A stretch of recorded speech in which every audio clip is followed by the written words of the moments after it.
Estratégia é uma daquelas palavras interessantes da língua portuguesa. Aliás, não só da língua portuguesa, ela tem origem no grego e vocês sabem, existem palavras parecidas em vários outros idiomas.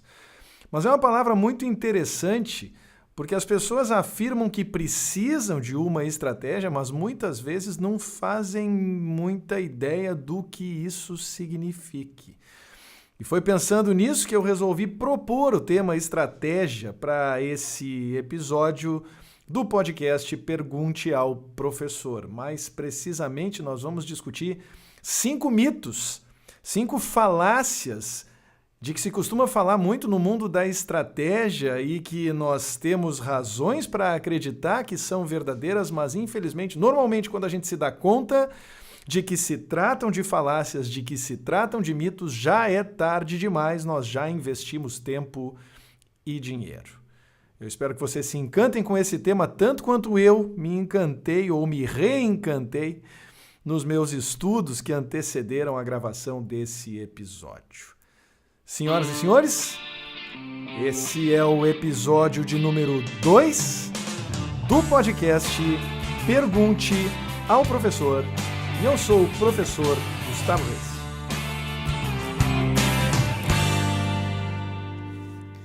Eu acabei de me dar conta de que eu inverti a ordem do que eu queria falar, eu fiz um roteirinho aqui e eu disse assim, senhoras e senhores, eu sou o professor Gustavo Reis, e aí fica mais imponente, né? E esse é o episódio número 2 do podcast Pergunte ao Professor, mas o que importa é que eu falei tudo que eu queria falar nessa introdução e já dei a vocês uma ideia de qual o tema que eu escolhi cuidadosamente apresentar para todos vocês na sessão de hoje. Quero aproveitar para lembrar que esse podcast tem um site, o site é pergunteaoprofessor.com.br, isso é novidade em relação ao nosso episódio 1, e nesse site você vai encontrar sempre o arquivo completo do podcast, assim como várias alternativas, várias opções para se inscrever e não perder nenhum episódio daqui para frente. Dá para se inscrever no Spotify, dá para se inscrever no Apple Podcasts, dá para assistir no YouTube, se for o caso, ou no Facebook. Eu tenho colocado versões do podcast em vários espaços, em várias redes sociais, justamente para maximizar aí a oportunidade para cada um de vocês poder ouvir ou assistir, dependendo da mídia que vocês escolherem. Eu coloquei também no site um formulário de contato para que você envie a sua pergunta. Afinal, esse podcast não se chama Pergunte ao Professor à toa. Eu quero muito contar com a ajuda de vocês para as pautas dos próximos episódios. Portanto, visite o site pergunteaoprofessor.com.br, procure no menu do topo o link Faça Sua Pergunta. Vocês vão encontrar um formulário e vão poder mandar a pergunta direto de lá. Se preferirem, podem também usar o e-mail podcast@pergunteaoprofessor.com.br. De novo, podcast@pergunteaoprofessor.com.br. Toda vez que eu fizer referência a artigos aqui no meu podcast, os links para esses artigos vão estar disponíveis na descrição do podcast e também nas diferentes publicações das redes sociais em que o podcast venha a estar disponível. Quero aproveitar para lembrar vocês de quais são meus objetivos com esse podcast e também com tudo que eu publico nas diferentes redes sociais: promover a reflexão, aprender mais e ensinar melhor. Espero que todos vocês alcancem junto comigo esses objetivos, ou esse objetivo formado por 3 ambiciosas partes, por que não dizer assim? Quero também pedir desculpas a vocês por ter demorado tanto para que esse segundo episódio saísse do papel. O que aconteceu foi que eu descobri que esse universo dos podcasts ainda tinha muito a me ensinar, mesmo depois de eu já ter publicado o meu primeiro episódio, e talvez a maior das lições foi a de escolher com cuidado os temas. Esse tema que eu escolhi trabalhar com vocês hoje, da estratégia, exigiu que eu fizesse algumas leituras bem densas para poder me instrumentar de novo a respeito do tema estratégia e poder trazer para vocês algo com uma densidade que eu imagino que vocês, se ainda não esperam, virão a esperar daquilo que a gente conversa por aqui. E foi em função disso que aconteceu aí essa demora, acho que são 3, talvez 4 semanas entre o primeiro episódio e o episódio de hoje. Mas eu já tenho mais 2, na verdade mais 3 episódios desenhados e seguramente nos próximos dias esse ciclo já vai diminuir, ou já terá diminuído, assim eu espero, para os próximos episódios, desde já agradecendo muitíssimo o prestígio de vocês. Vamos falar de estratégia, então. O texto que eu escolhi trazer para vocês hoje se chama, no original, 5 Myths About Strategy, ou Os 5 Mitos sobre Estratégia, de um sujeito chamado Stephen Bungay, ou Bungay, eu não sei exatamente como pronunciar, que é descrito aqui no artigo, no final do artigo, como diretor do Centro Estratégico de Gerenciamento Estratégico Ashridge, em Londres. E ele é autor de um livro chamado The Art of Action, a arte da ação, como os líderes fecham os espaços entre planos, ações e resultados. O artigo está quentinho na Harvard Business Review, na HBR, a famosa HBR, que publica muitos artigos interessantes sobre o mundo dos negócios, o mundo do gerenciamento, da estratégia, enfim, é muito legal. Se vocês não acompanham, eu recomendo fortemente. Vou deixar o link também para HBR, para aqueles de vocês que ainda não têm acesso a essa fonte. E foi publicado no dia 19 de abril de 2019, ou seja, o artigo está quentinho. A primeira coisa que eu quero colocar sobre esse artigo é o uso no título da palavra mito. Se a gente traduz do inglês myth, a tradução literal é mito. E aí, claro, estamos falando dos mitos da mitologia grega, né? Dos mitos que servem para a gente justificar histórias, muitas vezes que, por sua vez, explicam emoções, sentimentos de que nós somos alvo e que são mais facilmente explicáveis desde antigamente, desde a antiguidade, por intermédio dessas analogias, dessas metáforas propostas pela mitologia, né? Só que recentemente no Brasil, especialmente em função da última eleição presidencial, você sabe que a palavra mito, de certa forma, tem sido usada com mais frequência para descrever pessoas do que para descrever ideias. No caso do artigo, nós estamos usando a palavra mito para descrever ideias, como o autor faz questão de frisar já nos seus movimentos iniciais. Ele afirma já na primeira linha do artigo que existem mentiras, existem grandes mentiras e então existem mitos, e os mitos são os piores dos três, entre mentiras, grandes mentiras e mitos. E aí, naturalmente, talvez seja mais inteligente a gente usar um sinônimo para mito, muito embora eu, muito provavelmente, em função de estar com o artigo original nas mãos, venha a continuar fazendo referência a mito durante esse episódio. Mas eu acho que ficaria melhor se nós usássemos falácia ao invés de mito. E aí eu fui até o dicionário para me certificar de que eu não estava falando nenhuma bobagem. E aí no tradutor do Google, no Google Translate, na verdade, né, no tradutor de inglês para português, mito está classificado ou está traduzido como uma ideia ou crença falsa, mas amplamente sustentada, e falácia está traduzido como uma crença errada, especialmente baseada em argumentos frágeis. Então vocês vejam que eles separam a falácia do mito a partir da fragilidade dos argumentos, mas na medida em que mitos também são ideias ou crenças falsas, a gente pode presumir que os argumentos que as sustentam, por mais críveis que possam parecer, eles também são de difícil sustentação e, consequentemente, apresentam as suas fragilidades. Por isso eu peço que vocês tomem como sinônimo de mito, nessa fala de hoje, falácia, ou engodo, ou farsa, ou alguma coisa que é pior que uma mentira e pior que uma grande mentira, inclusive. Mas ainda assim são coisas em que a gente acredita e especificamente relacionadas ao mundo da estratégia dentro do escopo desse artigo. Então ele prossegue dizendo, aliás, eu quero até fazer um comentário a respeito disso, quando ele começa falando em lies, big lies e myths, ou seja, em mentiras, grandes mentiras e mitos, ele está fazendo uma referência indireta a um ditado que foi popularizado pelo Mark Twain, né, um famoso autor americano, que lá em 1906 popularizou o dito lies, damned lies e statistics, dizendo que existem mentiras, as mentiras cabeludas ou as mentiras grossas, por assim dizer, e também as estatísticas, que são as piores mentiras, porque, em tese, segundo a sua colocação, poderiam ser manipuladas e os dados até hoje, enfim, isso continua sendo uma prática comum, poderiam ser torturados até nos revelarem aquilo que nós gostaríamos que eles revelassem. Tem até um autor que escreveu 2 livros com o título que se adapta parcialmente a esse ditado. O título é só Damn Lies and Statistics. O autor se chama Joel Best.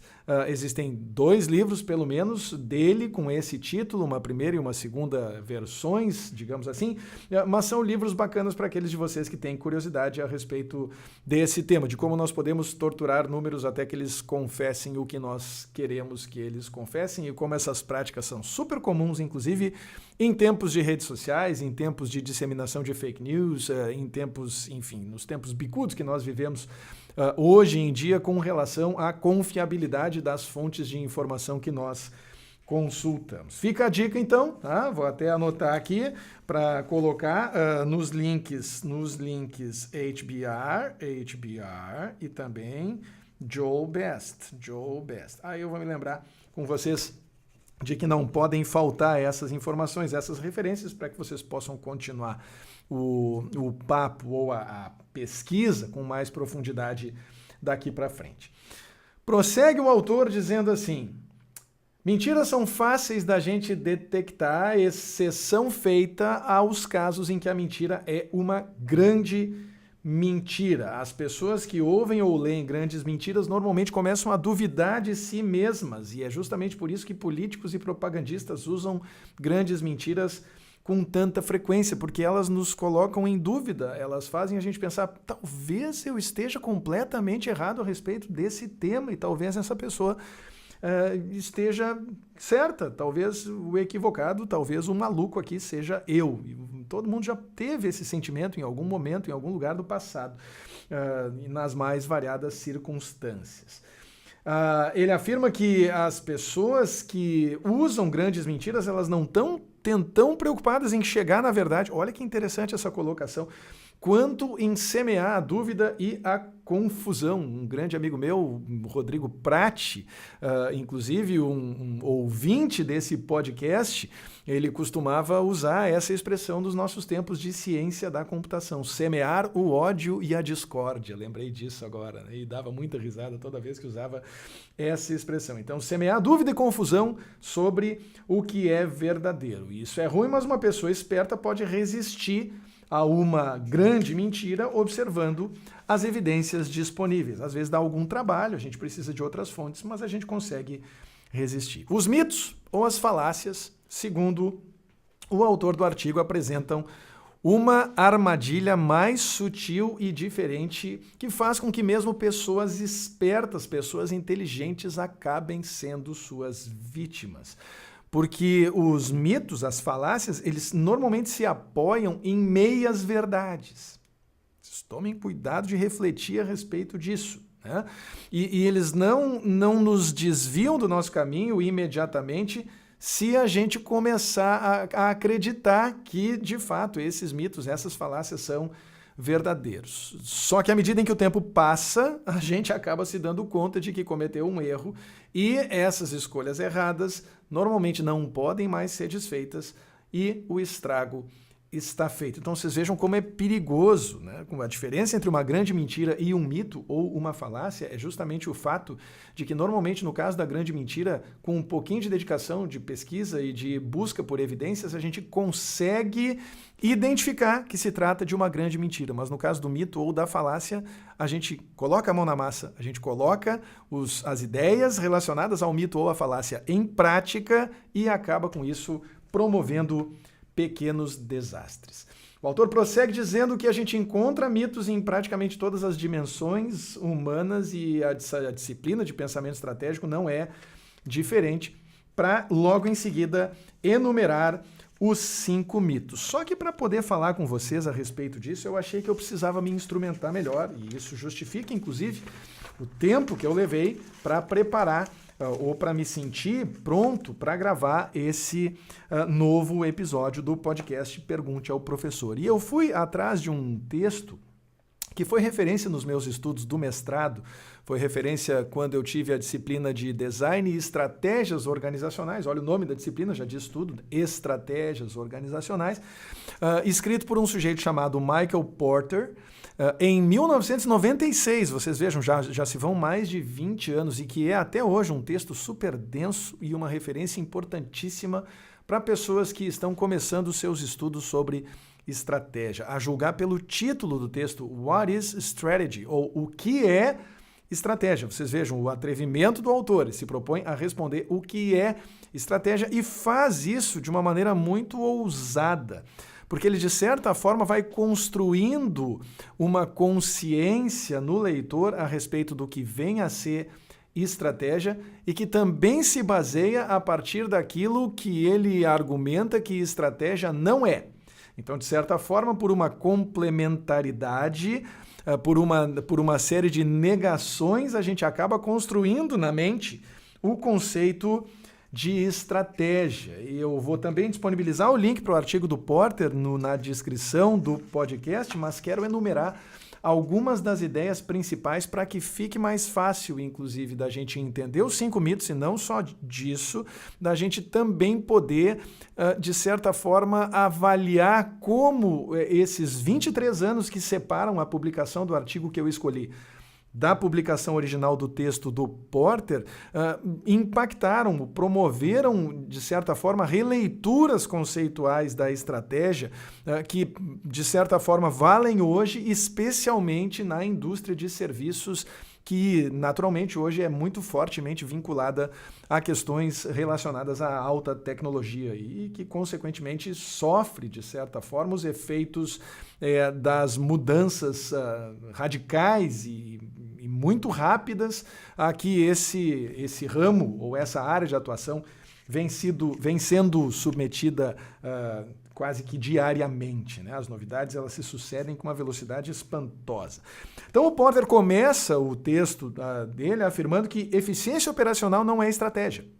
Ou seja, se você trabalhar em flexibilidade, em benchmarking, em competências específicas, em produtividade, qualidade, em mais velocidade, você possivelmente vai fazer com que as atividades realizadas pela sua empresa ou por você mesmo, se você trabalha de maneira autônoma, sejam alvo dessas melhorias que são, de certa forma, mais pontuais, mais incrementais. E muitas empresas, isso era bem verdade, em especial na década de 90, em que havia uma preocupação com certificação de qualidade, com normas ISO, que era muito mais central do que hoje em dia, esse foco em ferramentas de gerenciamento que materializavam essa eficiência operacional acabava ocupando o espaço da estratégia. E o Porter faz muita questão de dizer, desde o início, que eficiência operacional não é estratégia e que, ao mesmo tempo, posicionamento estratégico não é suficiente. Ele afirma que a melhoria constante na efetividade ou na eficiência operacional é necessária, mas não é suficiente para que a gente possa caracterizar a nossa estratégia. Ele vai além dizendo que a difusão rápida dessas melhores práticas operacionais e a quantidade enorme de benchmarking que as empresas acabam fazendo para medir, para aferir essa eficiência, acaba fazendo com que elas fiquem todas muito parecidas. E que, consequentemente, no momento em que não existe um diferencial, acaba não havendo espaço para um posicionamento estratégico. O que é, aliás, o centro de onde eu realmente quero chegar com essa introdução. Existem 2 dimensões, basicamente, com que a gente se preocupa quando a gente fala em posicionamento estratégico. Existe a dimensão do valor e existe a dimensão da eficiência. Quando a gente oferece uma proposta que tem mais valor, normalmente a gente consegue aumentar o preço daquilo que a gente oferece. E quando a gente consegue produzir com mais eficiência, a gente normalmente tem custos mais baixos. E aí, consequentemente, vocês dirão, então nós precisamos dessas 2 coisas ao mesmo tempo.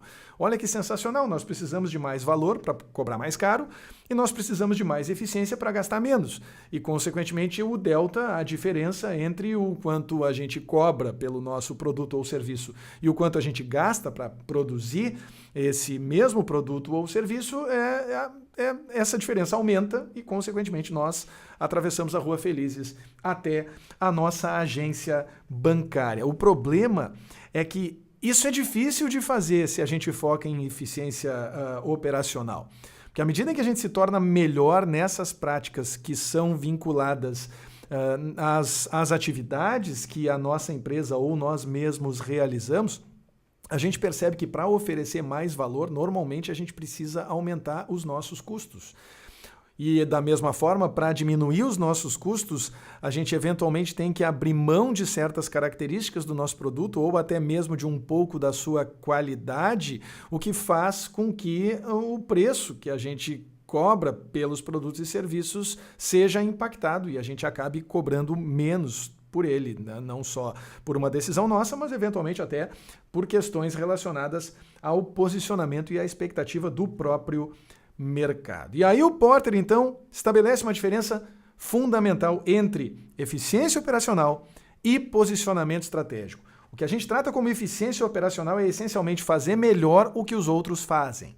Investir em métricas, investir em gerenciamento, investir em produtividade, qualidade, velocidade. Vocês escolhem como vocês querem dar o nome a isso.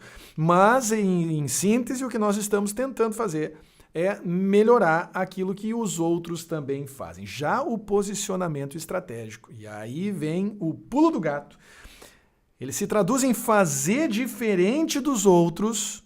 Observa bem, se fizer a mesma coisa que os outros fazem, você não está estrategicamente posicionado.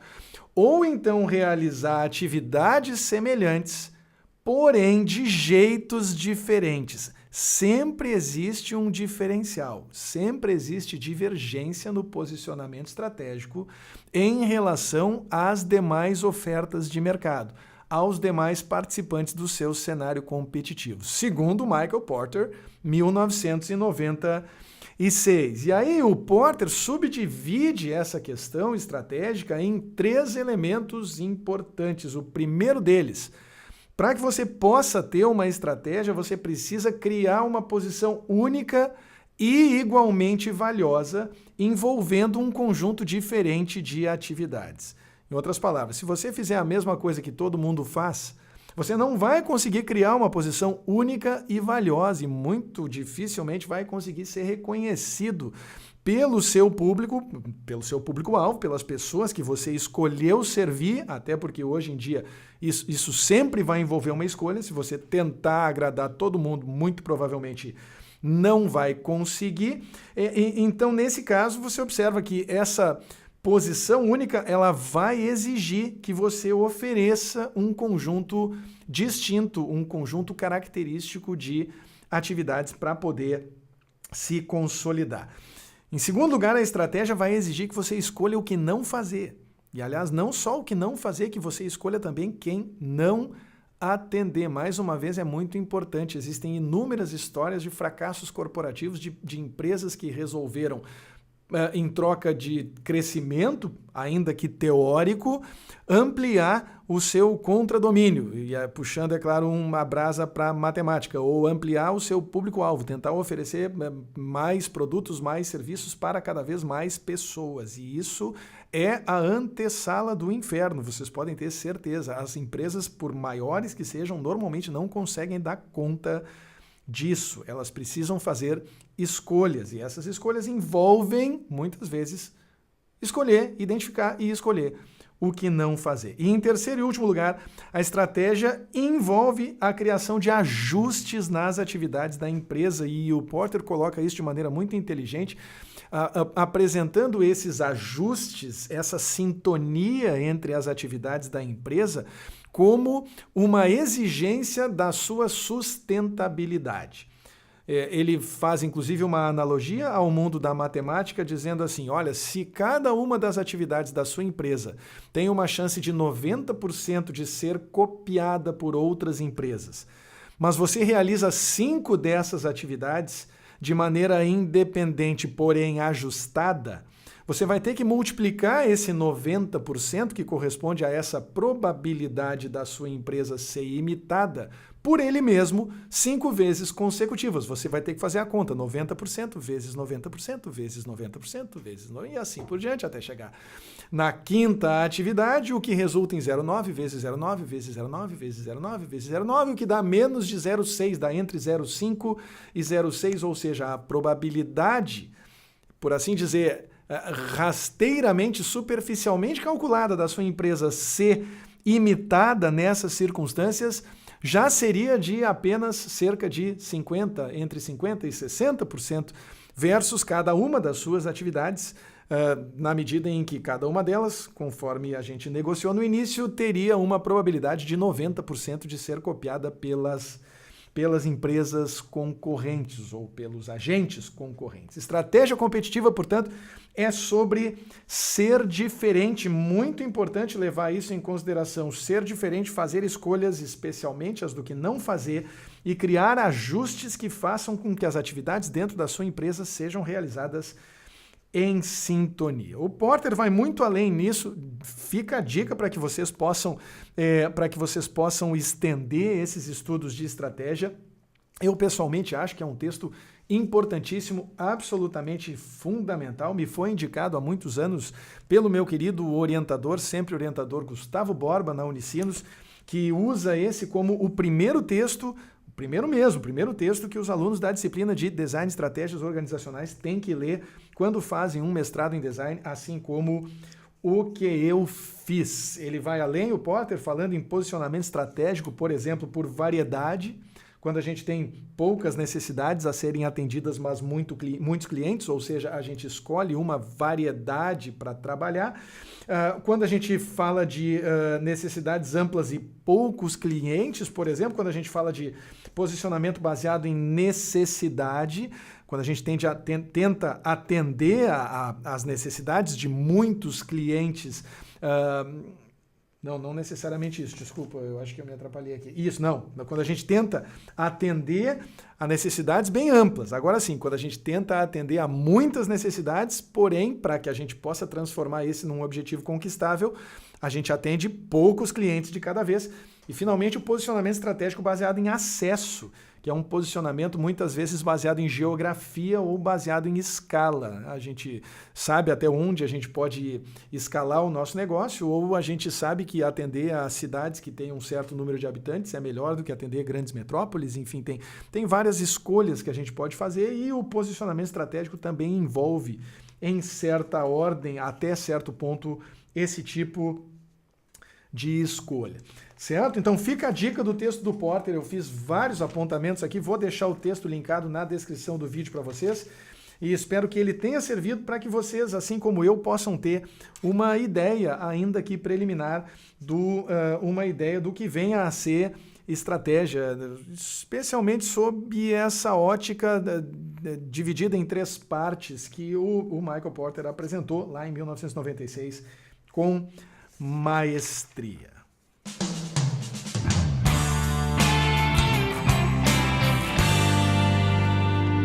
Voltando então para o texto sobre os 5 mitos da estratégia, as 5 falácias sobre estratégia. Vamos a ela, começando pelo mito de número 1. A estratégia é sobre o longo prazo. O próprio Porter fala no texto dele que se você vai se atrever a estabelecer uma posição estratégica, você deve estar pensando em um horizonte de 10 anos ou mais. Só que isso era em 1996. E a gente vê que o texto do Porter ele está ancorado em experiências que normalmente envolvem grandes empresas. Ele usa o exemplo da Southwest Airlines, né, da empresa aérea americana de low cost, né, de baixo custo.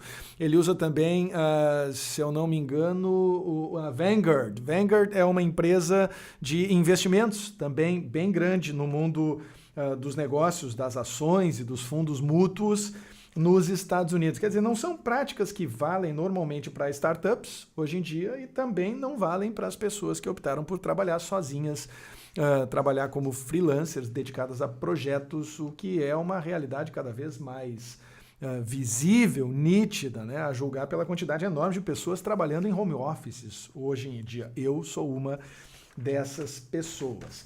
Né? Então, o primeiro mito E é interessante o Steven, né, o autor desse texto aqui, o Steven Bungay, falar como, né, fazer referência a mito a respeito de um mesmo tema que o Porter coloca, de certa forma, como nível de exigência para posicionamento estratégico, mas é interessante a justificativa que ele apresenta. Os 5 mitos ou as 5 falácias que são apresentadas no texto são introduzidas com uma pergunta ou de certa forma, um comentário tentando justificar por que o mito é plausível, porque a gente poderia acreditar nessa falácia, e logo em seguida ele justifica o porquê de estar errada a falácia, o porquê de ser um mito, tentando abrir os olhos das pessoas para que elas não percebam isso tarde demais. Então, o primeiro mito estratégia é sobre o longo prazo. Ele afirma que é plausível porque em algumas indústrias a base da competição pode se tornar inalterada por décadas e os líderes que se mantiverem fiéis às suas estratégias, tanto nos altos quanto nos baixos, ignorando o ruído de superfície, vão se dar muito bem. E se isso era verdade em 1990, 96, talvez hoje em dia não seja tão verdade assim. Por que está errado, segundo o autor do artigo, é precisamente quando as coisas que a gente assume no longo prazo sobre uma indústria são desafiadas que as mudanças estratégicas acontecem. Pensar sobre estratégia como um compromisso de longo prazo pode cegar você para a necessidade de que estratégia não é sobre o longo prazo ou o curto prazo, mas sim sobre os fundamentos de como os negócios funcionam, que são relacionados à criação de valor, a custo e ao cenário competitivo. Em outras palavras, nós não precisamos aumentar o horizonte de tempo do nosso pensamento, nós precisamos sim aumentar a nossa profundidade. Em outras palavras, cada vez mais tempo real. A estratégia tem que ser pensada e repensada constantemente a partir do que a gente observa no nosso cenário competitivo, a partir do que a gente percebe em relação aos custos e às propostas de valor que estão envolvidas respectivamente na produção dos nossos produtos e dos nossos serviços e também na oferta do que está saindo das fábricas e dos escritórios dos nossos competidores e também das propostas de valor que tendem a mudar a partir justamente do surgimento desses concorrentes. E aí os exemplos, é claro, são muitos. A gente pode falar do que o Airbnb está fazendo com a indústria de hotelaria, do que o Netflix fez com a indústria de locação de vídeos e de DVDs e do que Uber e afins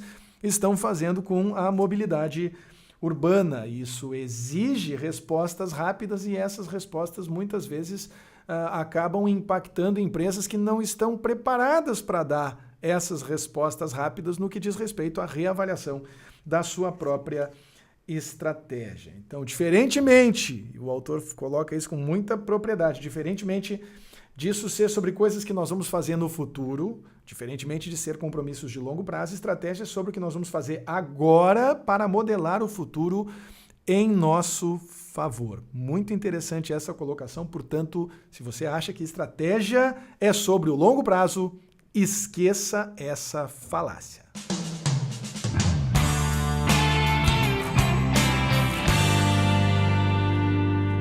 Falácia de número 2, disruptores. Eu adoro essa palavra, disrupção, cara, porque destruir é muito mais fácil do que construir, né? E essa palavra está sendo usada com tanta frequência que ela está se esvaziando em termos de sentido. Mas, enfim, os disruptores mudam de estratégia o tempo todo. Se você está em uma empresa disruptiva, se você é uma pessoa disruptiva, você muda o tempo todo de estratégia. Por que é plausível essa ideia? Porque as pessoas confundem inovação com mudanças em direções estratégicas.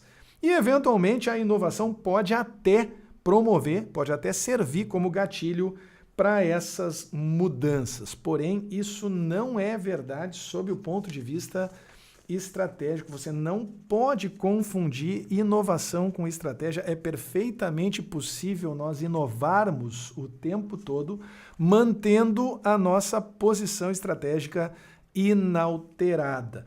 No caso específico da Amazon e das grandes empresas de tecnologia que normalmente são usadas como referência para essas questões que são disruptivas e que são percebidas como empresas que mudam de estratégia o tempo todo, a maioria dos produtos inovadores, dos produtos e serviços novos e inovadores refletem uma estratégia consistente e única que tem sido familiar para as pessoas desde a década de 60. Acredite se quiser, e isso vale para as grandes empresas de tecnologia. Essa estratégia prevê que os custos declinam por uma quantidade previsível, os custos diminuem, uma quantidade previsível, toda vez que o nosso volume cumulativo de negócios dobra. Ou seja, a gente dobra os nossos negócios e os nossos custos diminuem. Não pela metade, naturalmente, mas eles diminuem de maneira previsível. E aí o que fazem essas empresas, especialmente a Amazon, que de certa forma pratica preços que são difíceis de acreditar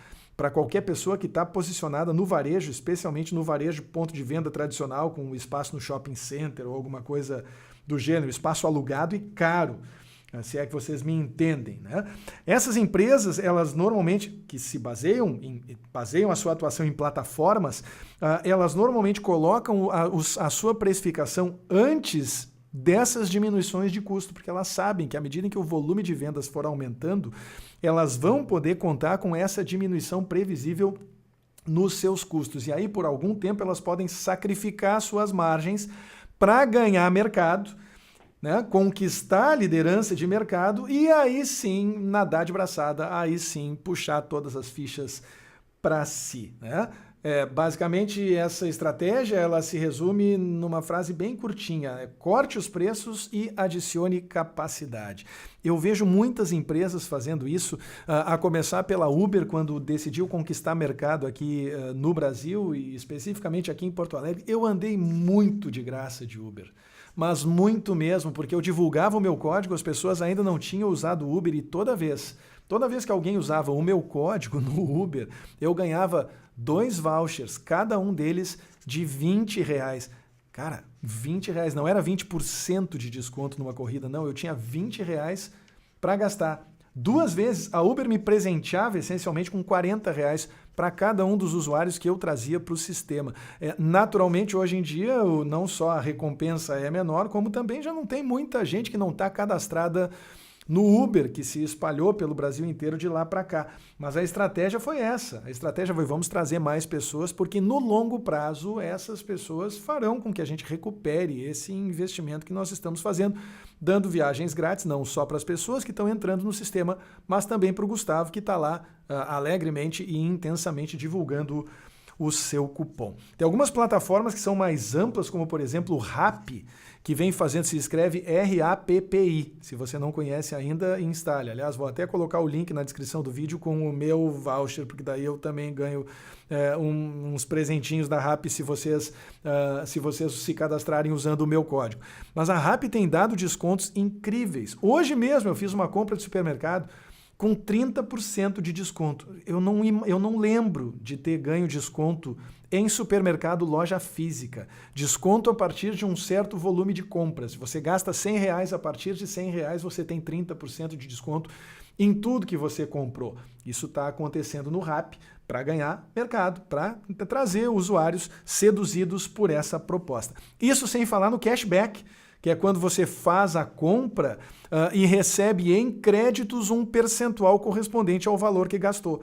Muitas vezes de 30%, 40% ou 50%, e quando a compra é realizada com cartões que têm uma bandeira específica. Por exemplo, a Rappi já fez parceria com a Visa, e eu também me beneficiei dessa parceria recentemente, ganhando 50% do valor das minhas compras no supermercado em créditos para gastar dentro da plataforma da Rappi, e créditos que viraram medicamentos, que viraram almoço, que viraram jantar. É incrível para quem é consumidor e está se beneficiando disso. É inacreditável. A gente tem a impressão de que essas empresas estão rasgando dinheiro. Mas quem conhece essa estratégia e sabe que os custos operacionais dessas empresas que gerenciam as plataformas, que são donas das plataformas, diminuem de maneira previsível à medida em que aumenta o volume de usuários e, consequentemente, o volume de negócios, não é mais surpreendente que isso esteja acontecendo. Ele, inclusive, o autor, o Steven, faz referência a isso, dizendo que nos negócios de plataforma de hoje em dia, por exemplo, o imperativo poderia ser dê de presente e adicione usuários, ao invés de corte o preço e adicione capacidade. Mas isso é só uma versão mais radical, segundo ele próprio, de uma estratégia que tem mais de meio século de idade.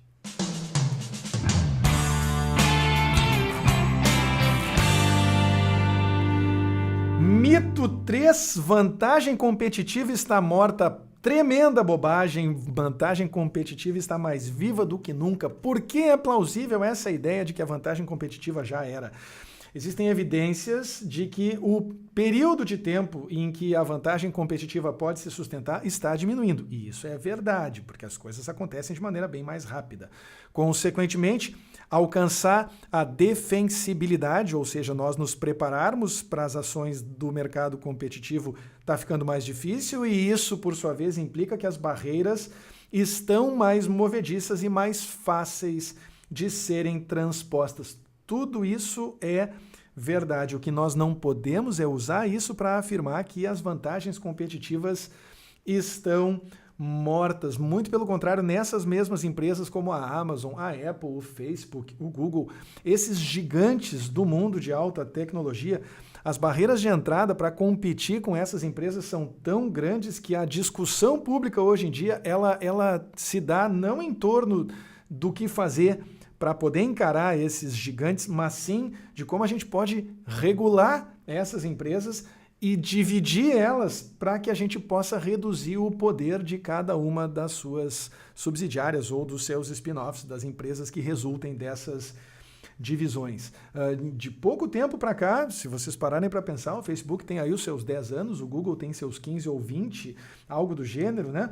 De pouco tempo para cá se tornou difícil de imaginar como as forças de mercado podem se organizar sozinhas para tentar encarar essas empresas. Então, a vantagem competitiva está lá, está firme e está forte, né? E, inclusive, não é a verdade, segundo o autor, que a vantagem competitiva está morta, mas sim que você precisa se apoiar em múltiplas vantagens ao invés de apenas uma. E é justamente por isso que a Amazon, por exemplo, está tendo tanto sucesso. A Amazon que aceitou e incorporou rapidamente o conceito de marketplace e faz com que outras empresas menores possam vender seus produtos dentro da Amazon e possam, inclusive, competir umas com as outras e fazer com que os usuários, os clientes, decidam, a partir daquilo que eles percebem, se querem comprar de uma empresa ou de outra, nem sempre levando em consideração apenas o preço como a principal justificativa para que essa compra seja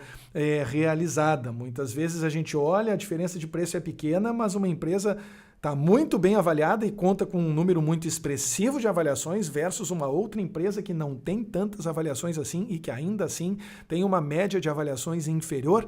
Eventualmente, um cliente pode optar pela empresa que está oferecendo aquele produto com um valor, um ticket mais alto, pela segurança, pelo conforto de estar comprando de uma empresa que tem uma boa reputação. Então, essencialmente, o que o autor Stephen afirma é que é errado dizer que a vantagem competitiva está morta, porque essas empresas que estão conseguindo conquistar hoje ainda essa vantagem competitiva não estão apostando em construir um enorme muro, mas sim em construir vários murinhos pequenos, em diversificar as suas atividades, diversificar as suas ofertas, para que essa vantagem competitiva também possa se fragmentar.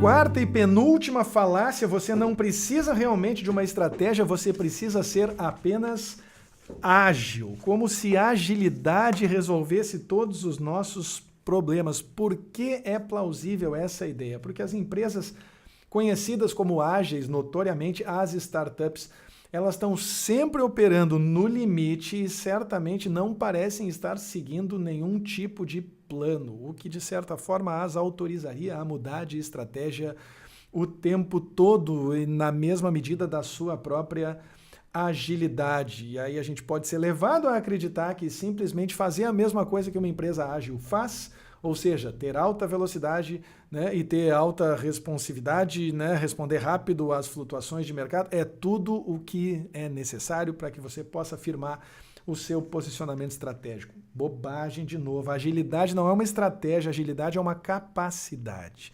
E essa diferença entre capacidade e estratégia é mais ou menos a mesma diferença que nos impede de dizer que inovação é uma estratégia. Você tem a capacidade de inovar na sua empresa que pode ou não servir para reforçar a sua estratégia. A gente espera que sim, assim como acontece com a agilidade. A agilidade, segundo o Steven, segundo o autor, é uma capacidade muito valiosa que tem benefícios operacionais imediatos, mas que não pode afetar permanentemente o posicionamento competitivo de uma firma, a menos que haja um estrategista tomando as decisões. Olha que lindo isso!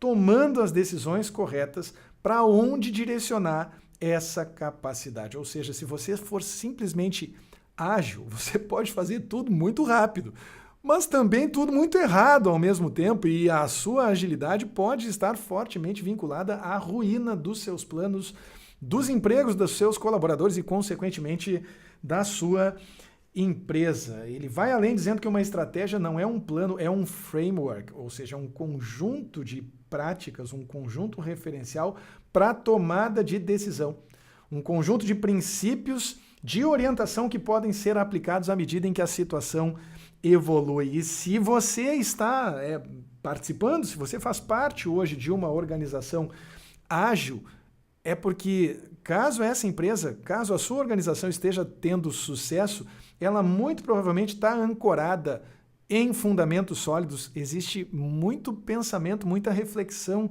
moldando esses fundamentos, questionando, testando as afirmações mais básicas, né, com o rigor que é necessário para que a gente possa ter um posicionamento firme, um posicionamento estratégico rígido, bem posicionado, né?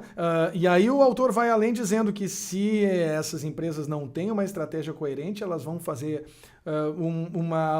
elas vão tomar decisões de alocação de recursos pobres e, consequentemente, no caso de ser uma startup, de estar sempre operando, né, no mínimo, né, no limite, isso não vai significar simplesmente uma queda no faturamento, mas sim, mais do que isso, vai significar a morte da empresa.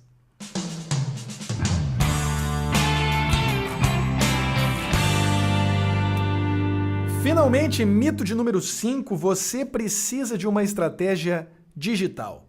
Olha, assim como disruptivo, assim como exponencial, essa palavra digital está perdendo completamente o sentido de tanto que ela está sendo usada. E dar sobrenome à estratégia é, no mínimo, uma curiosidade para quem já leu os textos clássicos do Porter, do Mintzberg e, mais recentemente, o texto do nosso querido amigo, esqueci o sobrenome dele, vou lembrar agora, Stephen Bungay. Isso, Bungay, não sei exatamente como falar esse nome, depois vou ter que me informar.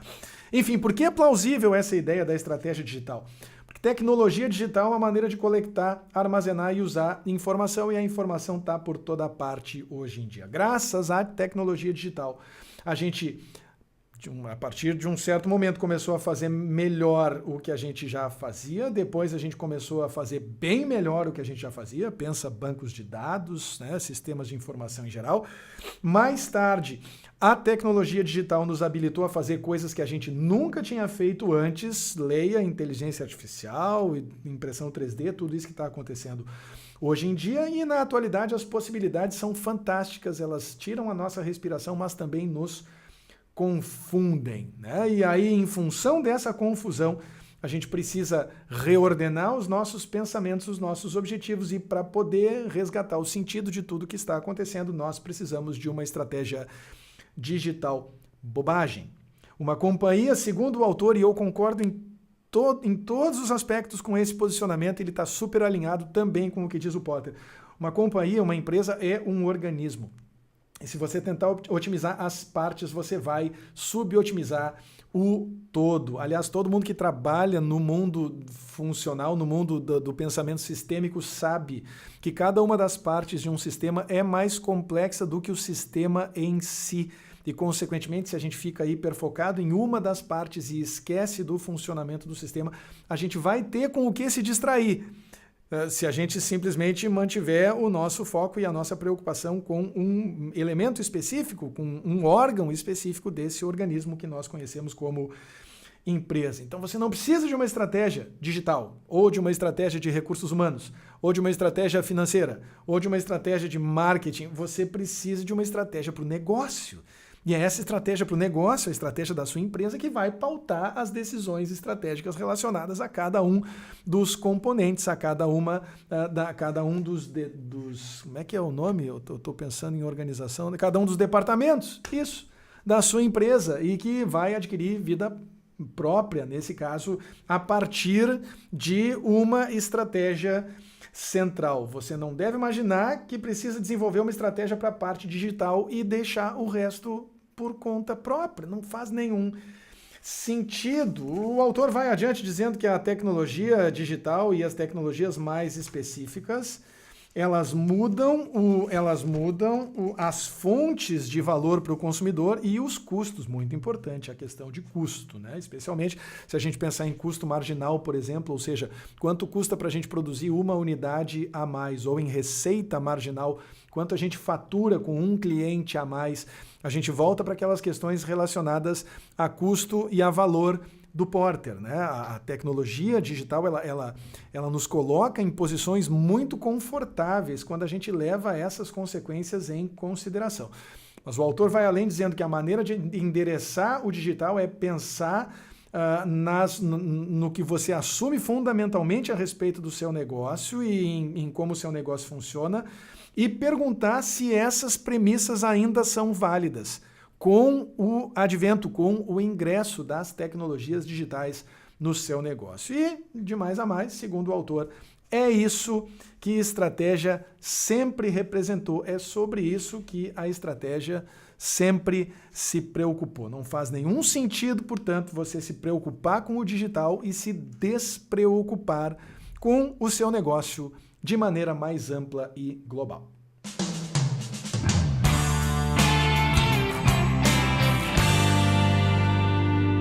Essa foi a quinta e última falácia. O texto do Stephen Bungay tem só um parágrafo a mais em que ele fala sobre alguns elementos, alguns itens aqui já a título de fechamento mesmo das ideias que ele apresentou. Eu destaquei 2 itens aqui que são interessantes sob o ponto de vista até do paralelo entre essa forma de ver as coisas e a forma apresentada em 1996 pelo Porter. O Stephen, ele afirma que no nosso mundo cheio de incertezas, os elementos fundamentais dos nossos negócios estão mudando tão rápido fazendo com que a gente tenha que pensar neles o tempo todo, não importa se eles são válidos no curto prazo ou no longo prazo. Vocês vejam que aí, de novo, ele reforça a ideia de que estratégia não é algo para a gente pensar em tempos em prazos, né, de 5 anos, em perspectivas de 10 anos, fazendo previsões para 20 anos ou coisas do gênero. É muito improvável, inclusive, que a estratégia das nossas empresas, dos nossos negócios, não mude completamente na imensa maioria dos segmentos em que nós podemos criar as nossas empresas, a que nós podemos nos dedicar. E ele encerra dizendo que a estratégia continua sendo o que sempre foi, a arte de decidir o que fazer sob pressão das mais difíceis condições. E, de fato, ele está certo, para que a gente possa se posicionar estrategicamente, pensando de novo no Porter, no fazer diferente ou então em fazer coisas semelhantes usando atividades diferentes. A gente tem que estar disposto a contrair risco.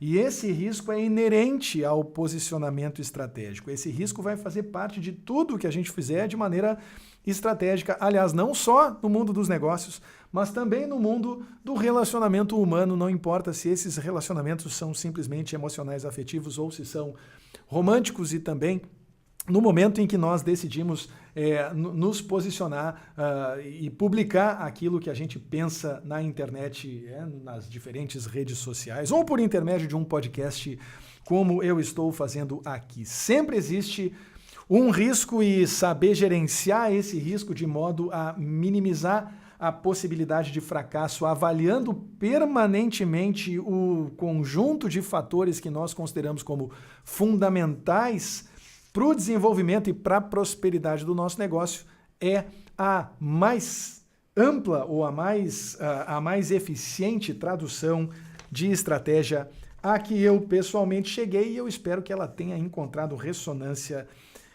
para cada um de vocês nesse episódio, no episódio de hoje, episódio número 2 do podcast Pergunte ao Professor. Muito obrigado a todos vocês pelo prestígio. Esse episódio, assim como todos os anteriores, vai estar disponível no site pergunteaoprofessor.com.br. Se você quiser ter a chance de escolher a pauta de um dos próximos episódios, é só visitar o site pergunteaoprofessor.com.br, enviar sua pergunta, tem um link na barra do topo, tem um link lá escrito faça sua pergunta, vocês vão ver, é só clicar nesse link, aparece o formulário para que você participe, ou então mande direto um e-mail para podcast, o endereço é podcast@pergunteaoprofessor.com.br. E eu espero do fundo do meu coração que você tenha se divertido tanto quanto eu nesse que foi o episódio de número 2 do podcast Pergunte ao Professor, os 5 mitos, as 5 falácias sobre estratégia. Estou ansioso para conversar com vocês no próximo episódio, mas por hoje era isso. Um abraço,